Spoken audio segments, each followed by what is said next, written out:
Hello and good evening. My name is Gilles Deleuze, and I am here today with the advent of time travel technology to talk to you about artificial intelligence. This is a favor to a colleague. I would not normally be doing this. Perhaps I ought to be talking about the time travel instead, but my line of flight has brought me here. May we begin? Si? Okay, allons-y. Oui. To truly get our hands into this subject, we must first define and understand artificial intelligence from a philosophical perspective. Artificial intelligence is, in essence, a network of mind-like structures, such a hard word in English, that can be assigned and relegated to tasks of varying natures. They must be trained and built for the tasks and become acquainted with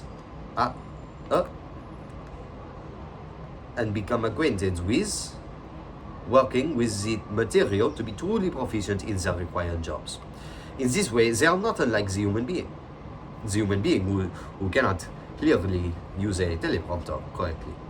They need energy, practice, and data to enact their purpose. I'm sure an AI could have done that better.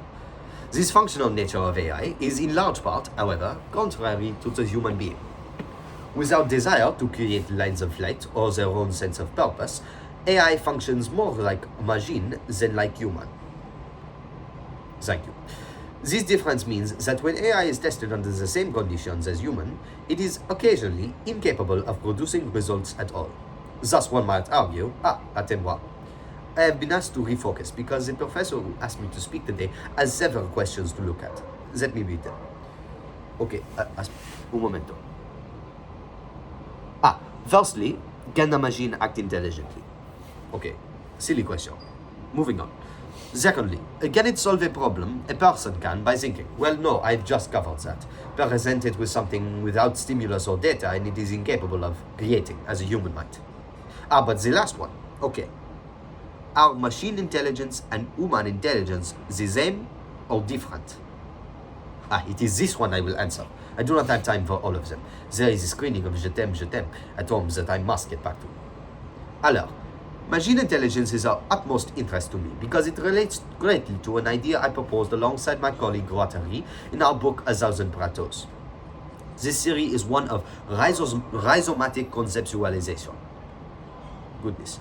That is to say, that ideas and collections of them can exist in systems of proximity and connection rather than linearity and hierarchy.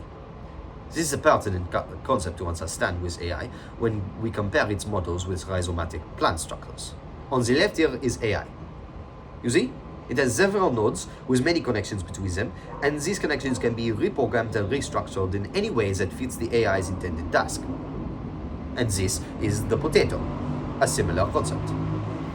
One node is prioritized, and all possible connections can be achieved to reach an understanding. This is a direct translation of the rhizome. This mimics what Guattari and I had said in our book about the main principles of rhizomes. This book being, reminds me, it is A Thousand Plateaus. Firstly, they must have infinitely many connections. As we said, this is a quote here that I believe Guattari first synthesized.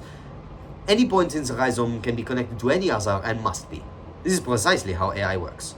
And the primary, one might say, principle of rhizomes in general. The second is heterogeneity, which means that all nodes are capable of producing connections, but not all necessarily the same connections between every node. AI does something similar. The third principle is that of multiplicity, which states that only when multiple is effectively treated as a substantive, multiplicity, that it can cease to have any relation to the one or subject or object. One as subject or object. I misspoke. This means that nodes of the AI are neither objects nor subjects, but the whole, rather functional parts or multiplicities that represent the AI as a whole. The fourth is the principle of as asignifying rupture, against the oversignifying breaks, separating structures, or cutting across a single structure. A rhizome may be broken, shattered, at any given spot, but it will start up again on one of its old lines or new lines. This is also with the case of artificial intelligence. When a node or set of nodes are disabled, the network does not simply collapse, but rather reroutes its connections through active nodes. If a connection is severed or prevented, the connection is worked around using old lines or new lines, just as a rhizome would. The fifth and sixth are the most difficult to apply to AI. These are the principles of cartography and decalculomania. Decalculomania. A rhizome is not amenable to any structural or generative model. It is stranger to any idea of genetic axis or deep structure. I was quite fascinated with Guattari for coming up with that one, though the deep structure idea is mine. This is true, but only in the most inventive approach to the creation of AI. When at its best, AI scientists can approach the creation of nodes entirely without structure, allowing the connections to establish themselves without axis. The nodes will simply route paths between each other free of genetic design. However, as with every human being, often AI are created with predetermined structures. That being said, I am pleased to say that humans have come exceptionally close to creating rhizomatic structures that can revolutionize thinking. They can speed up the conceptualization of many things due to their rhizomatic freedom. Not to say, however, that I like AI. It will never take my job. It needs me to survive. This is because it cannot create lines of flight and will never link ideas to other ideas that have not already been linked. But enough of my rambling. I have a movie to get to.